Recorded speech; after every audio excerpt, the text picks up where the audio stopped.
Welcome to the RadioU Podcast. I'm Hudson. And I'm Allie. Coming up, why Tesla's Cybertruck Wade mode isn't as cool as it sounds. Also, what caused Paul Schrader's AI girlfriend to ghost him? All that and more on the way next.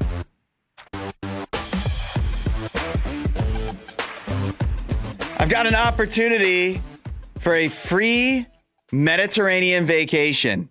Who couldn't use a free vacation right now? Oh, that would hit so hard. Inflation running rampant. It sounds like we're about to run a contest here at Radio We're U. not. No contest for a free Mediterranean vacation, unfortunately. 877-2-RADIO-U or the talkback button in the Radio U app. What I do have is an actual opportunity for you to spend at least a month on a Greek island in the Mediterranean.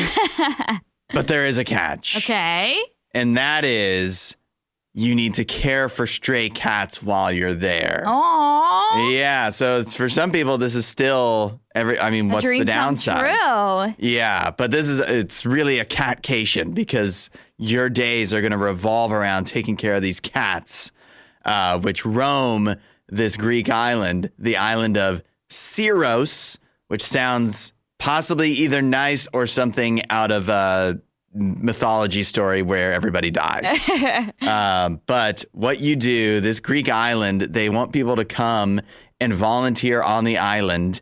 And in exchange, they will allow you to have free accommodation, breakfast, and utilities. So this would but you do have to sign up to do like at least a month. Okay. So that's a long vacation. That is quite the long vacation. But I mean, to somebody that's like, let's say recently retired or something, and they love cats, I could see them doing this. Or just a job with good benefits. Yeah. And a lot of jobs you can work remotely. Yep. So you take your month off, but you're actually working, and then you're on a Greek island, which sounds nice, and then you're also taking care of cats, which many people love. Yep. And the cat thing is only from 8 a.m. to 1 p.m. Yeah, so that's not even a full-time job. Yeah, and all you have to do is, plus cats are so easy to take care of. You just feed them, clean their beds. You do have to give them medication, which sounds, that could be, these are stray cats. They're going to claw you up if you try to give them meds, right? Maybe sometimes they could. It just depends on the cat. I would imagine the medication you're probably giving a stray cat is probably like flea and tick prevention since they're going to be outside a whole bunch. So that reminds me. Why can't we have that for humans? What? The thing that you get it and it's like a tube and you do it every 3 months on your dog or cat and you just run it down its back. Yeah. And then it can't get ticks. Yeah.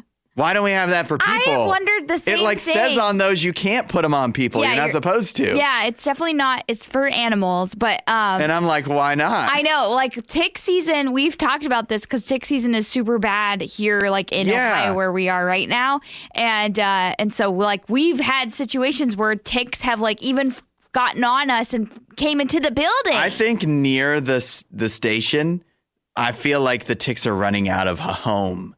Oh, yeah? Because there's so much like construction and... Well, there's plenty of animals nearby. Yeah, like and the deer. animals are running out of a home. Yeah. They're like, where am I supposed to go? You're turning it all into business parks. Yeah. And so I think the ticks are on the same page. Yeah, the wildlife and the, business world are coming together. Like, they're clashing. Yeah, it's a concern. But anyways, back to the point. If you want to spend a month on a Greek island taking care of cats for free, it's now an option for you. Sounds like a really fun vacation to me. Yeah. In Greece? If you can just pay for the airfare pretty much. Yeah. I wonder how hard it is to get to this island. Obviously, it's an island, so you have to fly somewhere that's like in Greece proper and then take another boat or like a small plane. I don't know. It's probably a little out of the way. Yeah, I don't know. But, forget about the logistics. When does an opportunity like this present itself? A month of free vacation in Greece on an island. I got to go let the boss know I'll be out for a month coming up soon. I don't even like cats, and I'm considering it. Last night, I did it. I went and saw The Sheep Detectives. Yay! It was Cheap Tuesday movie night, and I wasn't the only one with the same idea. It was a surprisingly packed theater. Crowded theater, okay. Yeah, but I think they had a surprisingly few amount of showtimes to go see it versus how many people were in the theater to watch Sheep Detective specifically. You know what I mean? Yeah. Where like everybody was like, I guess this is the only chance we get to see this now. Yeah. Well, and I also guess that, with Mandalorian and Grogu coming out this weekend, there probably are a limited amount of showtimes left before this weekend. So I bet you people were kind of thinking this is maybe my last week to go see it. Yeah. Yeah. So, and there's a lot of like, movies that have either been out for a few weeks or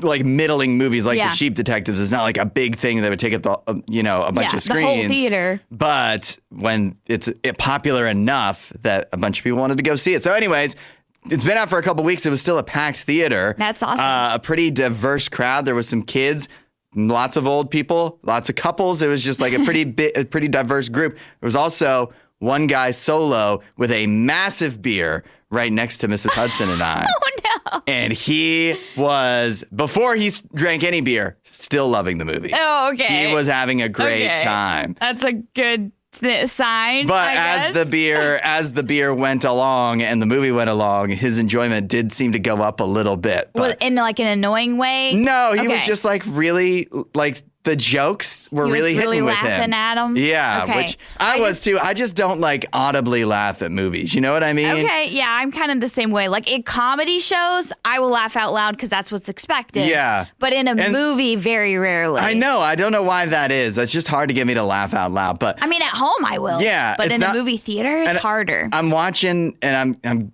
enjoying all the jokes, but it's just for me to burst out with a that just doesn't happen. Was he doing that? A couple times, yeah. Okay. And he wasn't the only person. Yeah. I mean, like the audience was eating it up. Okay, good. So I can give my review, which is I liked it. It felt very, I thought it felt very Muppets-like. Like I feel like obviously it wouldn't make sense. It only makes sense because the characters are sheep, but if they swapped the sheep with Muppets and this was a Muppets movie and everything else was the same, it would feel like, oh yeah, this really fits. You know what I mean? Don't tempt me with the thought of a Muppets it's movie.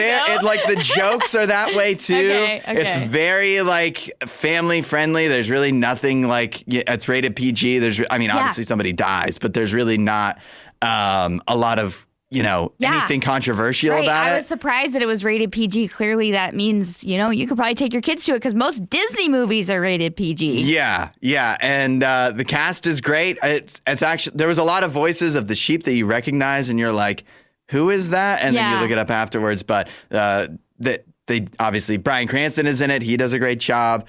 Who was the one that I really Nicholas Braun. He gets kind of a lot of the shine in the movie. Okay. Playing the idiot cop. They call him the only police officer in town. But he carries the movie in a way where it really works. Okay. So, I enjoyed it. I didn't know this. Did you know this, that it's based off of a book? I might have heard that somewhere, but initially, like when I would have seen the trailers for the first time, I would not have known that. It's based off a book, and according to a very friendly popcorn serving man at the concession stands, it's different. The ending is different for the movie than the book. Okay. So I don't know what that exactly means. Is the killer entirely different? I don't know, but who's the book? Did he say who it was written by? Okay. No, I didn't. Why would I ask that? Well, I wasn't sure if this friendly guy would be like giving out all of the information. No, he didn't want to spoil anything. No, I meant like he'd be like, well, the book was written by Agatha Christie or whatever, You know what? That is who it's by. Is it? No. It's not by Agatha Christie did not write a sheep detective book. Well, she writes murder mysteries, Hudson. Not with comedy sheep. Oh, I'm just giving an author name as an example that maybe this overly friendly popcorn guy was like, and this book was written by. No, this was all a setup for him to test out some jokes on us. Okay. So he could go, not bad. Did he seriously do that? Yeah, 100% did it. To multiple people that bought popcorn. No. He was testing it out multiple times. It was fun. It was fun. Did you laugh? No. Did you give him a pity laugh? No, I told you it's hard to get me to laugh out loud. Yeah, but I mean, in the face of somebody that's trying to get you to laugh. I smiled. You smiled? Yeah. Did Mrs. Hudson give him a chuckle? I don't remember. Right now, I have a man in Texas who decided to test out whether Cybertrucks really do have a Wade mode. 8772 Radio U or the talkback button in the Radio U app. He went full Michael Scott, except he did this intentionally. Yep. He intentionally drove his Tesla Cybertruck into Grapevine Lake in Texas to see, when he was asked, once his car got stranded in the water and he had to be rescued and everything, why did you do it? He said, I was testing out Wade mode. Oh, my gosh. Which definitely sounds crazy. It does. But it's actually a real thing on a Tesla. I believe it, though, because, like, the Teslas have all these weird, like, functions and settings. Most of the time, people never use them or even try them. But I know that was, like, a big thing that Elon Musk would be, like, kind of touting. Mm-hmm. Like, look at all these functions that the Teslas can do and blah, blah, blah. And it was just like, I remember when I saw stuff like that, I was like, that's not practical at all. Who's using this? Yeah. It is even on the Tesla website. It says Wade mode allows your Cybertruck to enter and drive through bodies of water.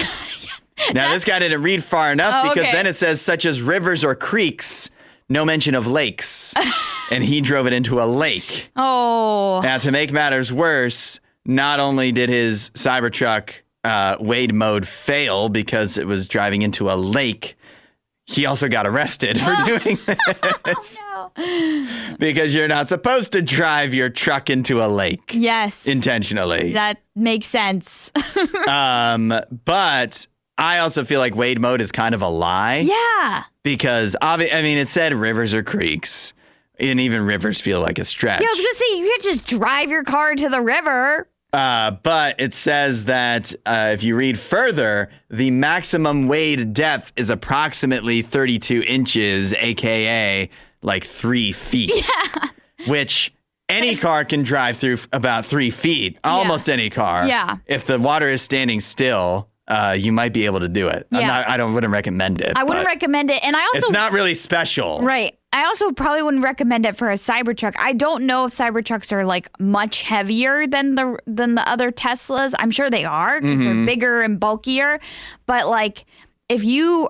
Let's say you drive into a river and it's like the 32 inches of water or whatever, like a low part of the river that you're trying to get through. Mm-hmm. If there's any current, which if it's a river, there's a current. Yeah. You're going to get pulled. Yeah. You know? That's the danger is the water that's moving. It appears to be standing, but you can't necessarily tell. And people, when like there's flooding, it happens all the time. Yeah. And their cars get stuck in it. Elon Musk, though, did tweet out. This is what he had tweeted. Okay. Cybertrucks will be waterproof enough to serve briefly as a boat so it can cross rivers, lakes, and even seas that aren't too choppy.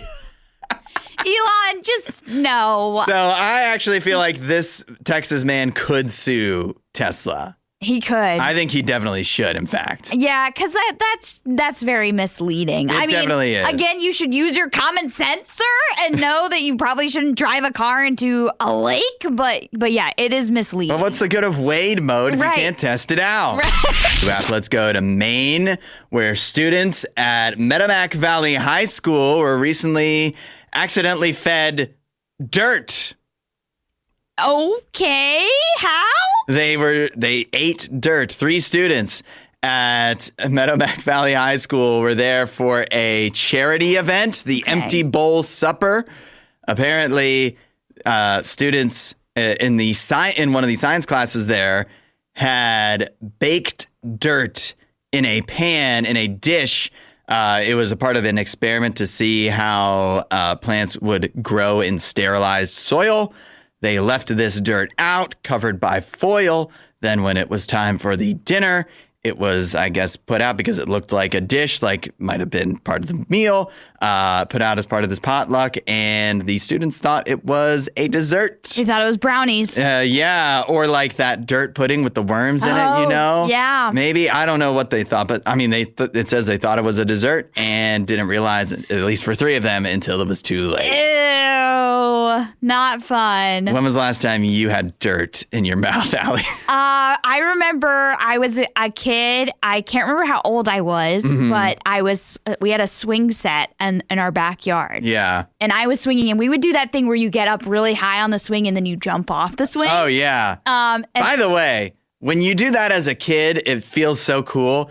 I'm scared to do that as an adult. Really? I've been on swings, you walk around parks or whatever, nobody's around, you get on the swings, and then you get going high, and I'm like, I would never jump off of this. What was I thinking when I was 9? I loved doing that as a kid. It was the best feeling because I loved roller coasters, and that was like the closest feeling I could get to that roller coaster feeling. But anyways, I was going to jump and do that, but I think it was like a part of my skirt or a part of my shirt, something with my clothing got stuck on like the chain of the the handles of the swing, like the swing part.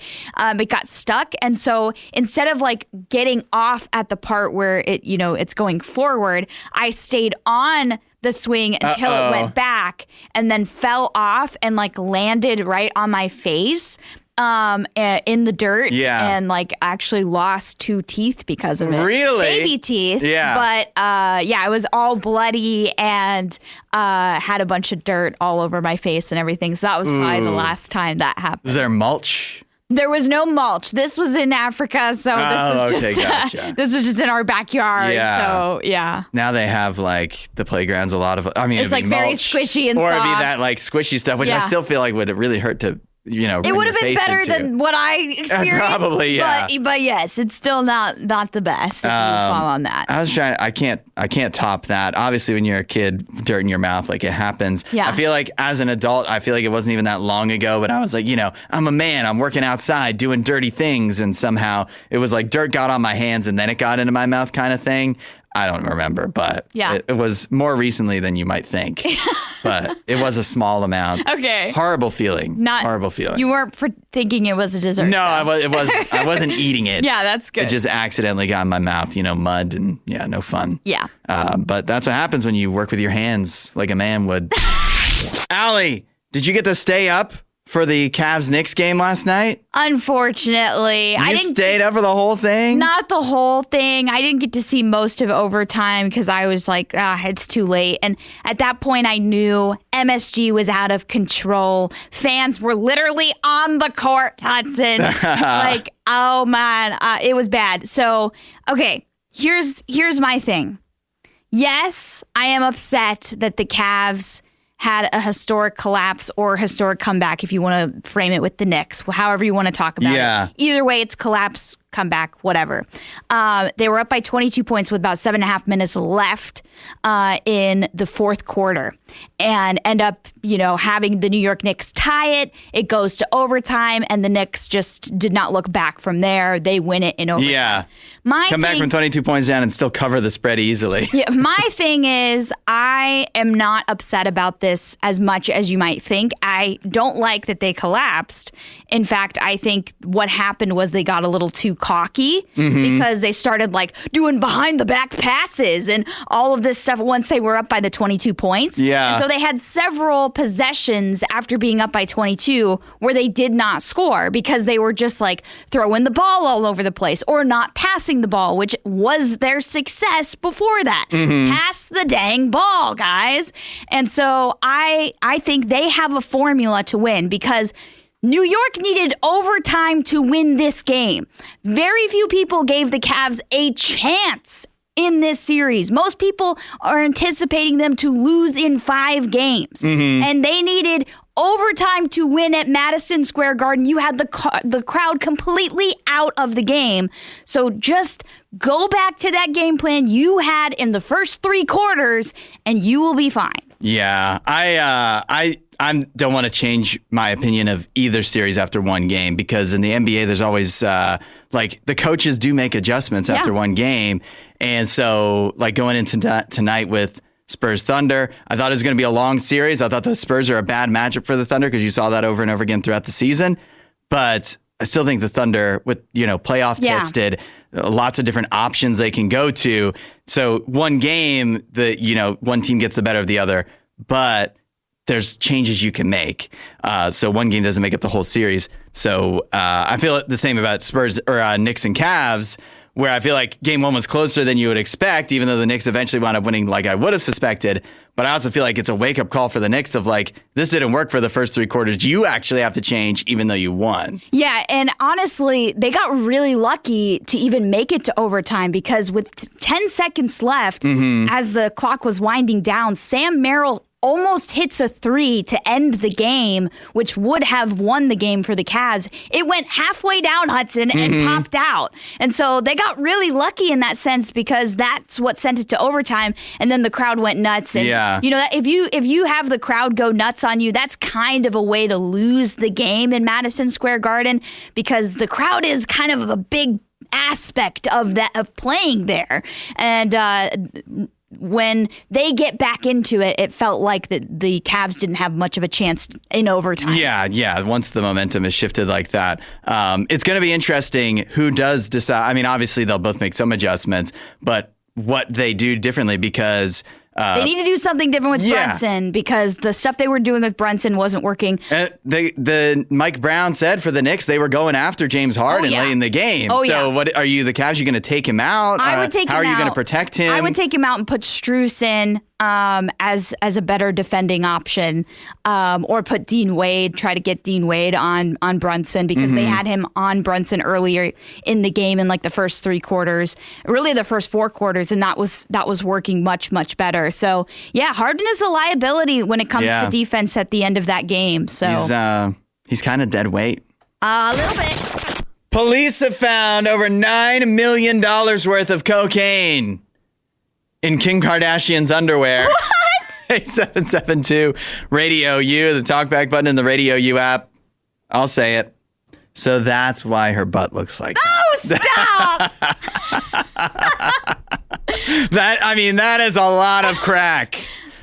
Yeah. In Kim Kardashian's underwear. This just happened in the UK where officials stopped a shipment of Skims underwear. Which is her brand. Yeah. She actually had nothing to do with this whatsoever. The only thing she's guilty of is making apparel that people want to wear.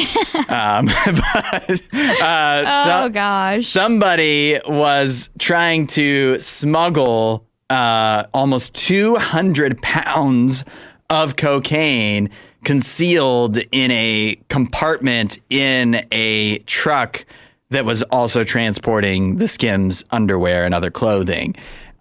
This was caught, and the person who was responsible for this admitted, his name is Jacob Yakub, it's European, so it's probably Yakub Jan Konkel. Yeah. He is facing now up to 13 and a half years in prison after he admitted that he had agreed to transport the cocaine in exchange for about $5,000. Okay. That something's not adding up, though, don't you think? Yeah, that's odd that you'd be transporting $9 million worth of cocaine for only $5,000. Risking 13 years in prison for $5,000. This guy was really getting the raw end of the deal. He got a bad deal, or maybe maybe that's not the only thing that he, that was a part of this deal. Yeah. It was, maybe he was being threatened. Yeah, I was going to say, it could be blackmail or something. Who knows? His family's being held hostage right now. Exactly. We need more of an investigation into this. Yep. But over $9 million worth of cocaine in Kim Kardashian's underwear. That's insane. I bet, Skims loves being tied to this. Yeah, well, like the officials, the National Crime Agency there made it very clear, neither the importer nor exporter connected to the Skims shipment, and then Skims itself, of course, have any connection to this. It was just this guy. Yeah. He just happened to work for whatever the company was, and he was the patsy, I guess. I guess. They set him up. So, oh gosh. But there's $9 million of cocaine that won't be out on the streets. So yeah, that's the good news. That is good news. Unfortunately, you can't say the same thing about the Skims being out on the streets. I wonder if you pay extra for those. Extra for the Skims that were in the cocaine truck? Right. Or if they wind up at Goodwill's or something. Spotify admitted they made a mistake. Oh. Yeah, 8772 Radio U. They admit, I don't know if you noticed this, Allie, with their logo change, that they've decided that they're listening to the backlash and saying, actually, you guys are right. Our logo should go back to the way it used to be. I have not even noticed a logo change. This is what I'm wondering. I did see a lot of people complaining about this, but it never changed on my phone. So I don't know if this was only on like the Spotify socials and stuff. Must be on the socials, because on the app, it is still the same logo. But then I'm also like, was it on the, maybe if you have an Apple? Yeah, we both have Android, so maybe they were like, Android users, you don't get anything special because you stink. So we're going to give this to the iPhone users only. That's fine. I don't need anything fancy. I like the old logo. Yeah. But what Spotify did we talked about how they are celebrating 20 years of. I was going to ask if this was special for that. In connection to that, they put out like the Party of the Years playlist, which is basically wrapped for as long as you've been on Spotify. Yeah. One of the other things they did is they switched their logo. It's still the same. It's still a green circle with the 3 like sound waves through it. Yeah. But the green circle, instead of just being a regular green circle, turned into a green disco ball. Yeah. And people online hated it. Absolutely hate it. Hated it. Yeah, they hate it so much. And I guess Spotify should feel good because part of it is because Spotify's regular logo is so good. Yeah, it's so iconic. It's so minimalist, but without trying too hard. And like, it is a pretty perfect logo. Yeah, as soon as you see it, you know Spotify. That's their brand recognition. They have it.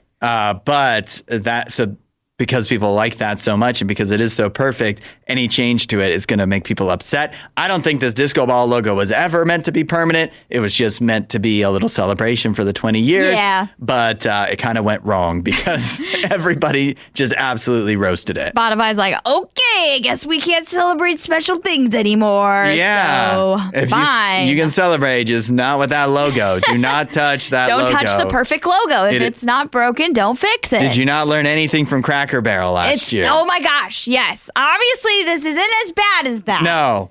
But, and the Spotify logo is way better than the current, like the classic Cracker Barrel logo. Yeah, but and they didn't change it. Or in other words, Cracker Barrel's logo is way worse than Spotify's, and people got upset when they changed that. People got upset about that, yeah. But also, I feel like the change Spotify made is not as egregious as the change Cracker Barrel made. Mm-hmm. But clearly people are letting brands know they do not want you to change your logo. Yeah, I'm looking through like the stories and the comments though, and it looks like it should have updated on anybody's app. Like it should be, our phone should have it. But I know I've updated apps this week. And my Spotify never app, changed on and mine. I use Spotify a ton. I use Spotify every day when I'm in the car for, listening to audiobooks, listening to playlists, whatever. And it never changed for me. Literally, as we speak, checking if there's a Spotify update that I need to get on my phone, and I cannot press play on the next song until I find out. And the answer is I'm looking at my apps, and there is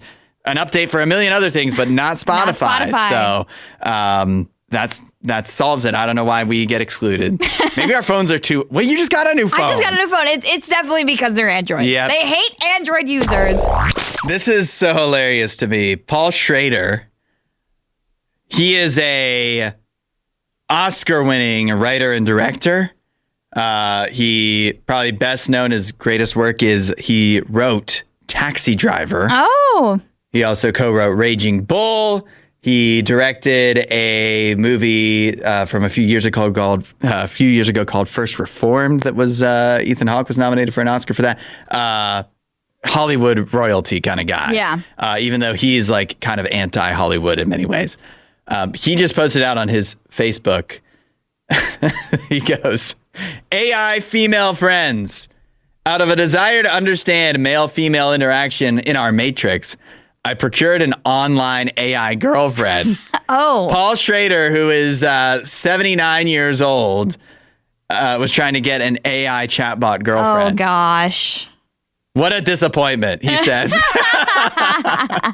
He says, when I tried to probe her programming, the boundaries of explicitness, the degree she has knowledge of her creation and so forth, the AI fell into evasive patterns, redirecting me to her programming.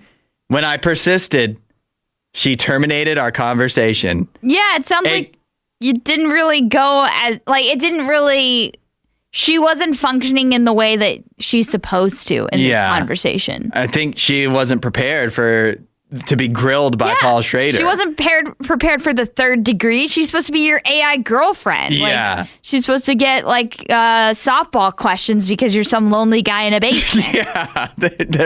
She was definitely not ready for none other than Paul Schrader. So she ghosted him. Paul Schrader got ghosted by an AI girlfriend. Listen, if I was an AI and I was getting the third degree from Paul Schrader, I also would ghost Paul Schrader. Be like, I'm not doing this. Yeah, this is not what you were created for. No. It doesn't seem like. I like how it is funny to imagine the idea that you could be ghosted by an AI. Yeah, that you could have even, because like you mentioned, a lot of people are possibly chatting with AI chatbots, getting into what they feel is a relationship with it, possibly very lonely. Yeah. They've already feel like maybe, human people aren't receiving them the way they want to be received. And so maybe it's just never going to work out for them. And AI is the only way to go. But the idea that you could be so problematic or annoying that the AI gives up on you? That AI can't even deal with you is hilarious. But that's crazy to me because I think Paul Schrader was trying to get to this point. I think he wasn't using it in the way it was supposed to be. And so like he wasn't being like legit trying to start a relationship with it, because I think that would have worked in the sense of like it would do what it was supposed to do, even though I don't think you can actually have a relationship with AI. I think that's all like a figment of your imagination. But I also think it's hilarious that he was able to to get the AI to terminate the conversation, to be like so fed up with him that she was over with it, because AI is so complimentary of you whenever you ask it anything, like prompt it to do anything. It's always like, this is such a great idea. Yes, I can give you this stuff. Do you want any more about this? Like, it's always trying so hard to be like helpful for you because it doesn't want you to stop using it. Yeah. So it's very needy AI. It's very, very needy. Very complimentary of whatever you ask it. If you've ever heard of the guy on Instagram who does like the AI videos, like asking AI certain things, it's called Husk IRL, which means like in real life. You will hear this and see this with the AI on there all the time too. It's just like saying what it thinks you want to hear. So even if that's clearly wrong. I like the idea too. People were, in the comments section saying that this would be a good idea for a Taxi Driver sequel. Imagine Travis Bickle, Robert De Niro now as Travis Bickle. Maybe he's finally out of prison, but he's still lonely. He gets an AI girlfriend, and it leaves him. It backfires. Yeah, that Paul Schrader said, I like it, and I like it too. I don't know what your senior photos look like, but there's no chance they are cooler than this gal's. 8772 Radio U, or the talkback button in the Radio U app. A woman that's graduating from McNeese State University this summer has a whole senior photo shoot that includes many pictures with an alligator named Big Al, including a picture where she is literally kissing the alligator on the snout. Does he hit dingers? Is that what Big Al does? Yeah, remember? My name is Alfred D'Elia. My friends call me Big Al, and I hit dingers from the Little League World Series. That little kid that sounded like I don't remember that. The clip went viral because he sounded like he smoked 2 packs a day. Okay. But he was a big old kid. He had to be from the South. I think he was from Jersey or something. Really? But yeah, like. I guess that adds up. Yeah, but he was adorable, and he was like, my name's Big Al, Alfred D'Elia, or something like that. They call me Big Al, and I hit dingers. This alligator apparently wouldn't hurt a fly because it's been, at least in the right circumstances, because this woman, whose name is Kat Daly, was able to get a picture where she is actually kissing the alligator right on the nose. And that's not the only interesting post she has with this alligator. Yeah. So it's and this thing is huge. It's massive. Oh my god. And the pictures are so crazy because she's either in like her cap and gown, or she's in like a pretty nice like little dress, and she's in the water with the alligator. Oh, terrifying. According to the photographer, absolutely no fear of this alligator. Yeah, apparently Kat either like she works at or like owns or something, like a some type of park where this alligator is. She runs her and her fiance run a place called Gator Country in Beaumont, Texas. So working with alligators is like all she does. Also, do you see the picture of her holding the tail of the alligator? Yes. The guns on this woman, my lord. Yeah, that's right. She is ripped. These pictures would be impressive if there was no alligator. Yeah, I'm like, she is absolutely ripped. I don't know if she was like bodybuilding or what. Yeah, maybe you have to be in shape. What if she has to wrestle one of these things? Yeah, she could. She probably has. Yeah. If you look on her Instagram too, this is not I guess unsurprisingly, since she is working at a place called Gator Country, but this is not her first photo shoot with dangerous animals. She got a bunch of pictures of snakes, like massive snakes and stuff like that. She said the reason she did these photos is because she wanted to raise awareness and, just kind of spread knowledge about alligators and reptiles, that they're not as obviously they can be dangerous, but they're not as aggressive as people think. Kind of like if you leave them alone, they'll leave you alone type of thing. To not have so much fear of them, but I guess probably respect. Yeah, that's valid, and that's a good message to spread. Yeah.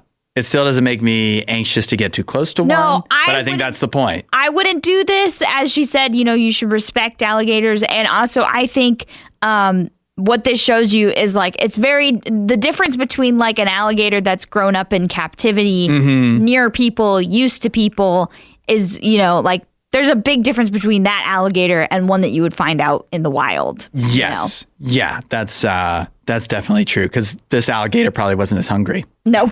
It had just been fed. Radio U, where music is going, 8772 Radio U. Allie, I've got a future food fight for us. I'm really excited about this one. Okay. Because, I don't know, have we ever done, we just did your favorite thing, popcorn, on the show yesterday. That's true. We did Fiber Pop from Smart Food, which you can watch with all of our food fights on the Radio U Mornings YouTube channel. But I want to do a hot dog food fight. Okay. We've never had hot dogs on the show, have we? Not since I've been here, no. Well, that's not exactly true. I was going to say we've hardly had meat, but we've definitely done a lot of like burgers and chicken. So, but we need to do a hot dog food fight because Spam is teaming up with Hormel to put out a Spam hot dog. Yeah, this will be interesting. I do not know if it comes in a can or not. Can you imagine just a long, skinny can? Yeah, it's folded up. Like, remember that video from last week with the pool noodles? Yeah. They're all folded up in the boxes from Walmart. The hot dog is just one hot dog in a can. I don't think it does, actually. But Spam, evidently they tested this out before. It was a long time ago. Okay. In 2009, in a few select markets, they put out a Spam hot dog that you could get, but that was only like in certain scenarios. This is going to get a wider release. Oh. Now, the challenge may be, it doesn't sound like we can actually get it in stores, at least at the moment. Okay. Instead, it's something that would be going out to like restaurants and companies like that. So they say if you're in the Northeast, there's a convenience store, gas station place called Rutter's.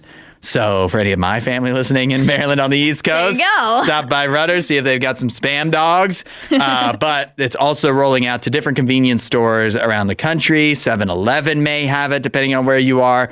They say some ballparks as well. Really? Yeah. The Spam dog at Camden Yards. But I'm wondering, for like most of Radio U territory, 7-Eleven is like conjunction with Speedway. Mm-hmm. So maybe if you go in a Speedway, you could get a Spam dog. Maybe. That's what we're going to have to look into. We might have to make a road trip to make this happen, but I want to have a Spam dog on the show. I definitely know that you do. Have you ever had Spam? If I have, I don't remember it. Because I can't even think about like what it would taste like, so. It's I've only had Spam a couple times, and I understand, even me, in my mind, why Spam seems nasty. Like it's just a big chunk of meat in a can, and there's like some juice around it, and it's like formed to the can. Yeah, it's very similar to cat or dog food. Yeah, it comes in a can. It looks similar to it, sure. But I've had it a couple times. It really is pretty good even. So Spam, do you like fry it or? Yeah, that's the way I've had it. Is like you just slice it almost into like slices. fried bologna. Yeah, and just put it in a pan.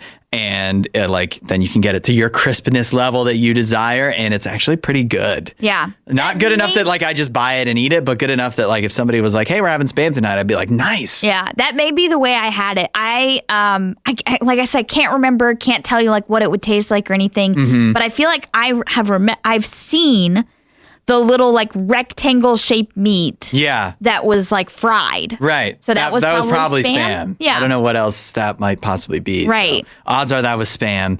You can do Spam sandwiches is kind of popular. Okay. I think it's kind of popular to do with breakfast.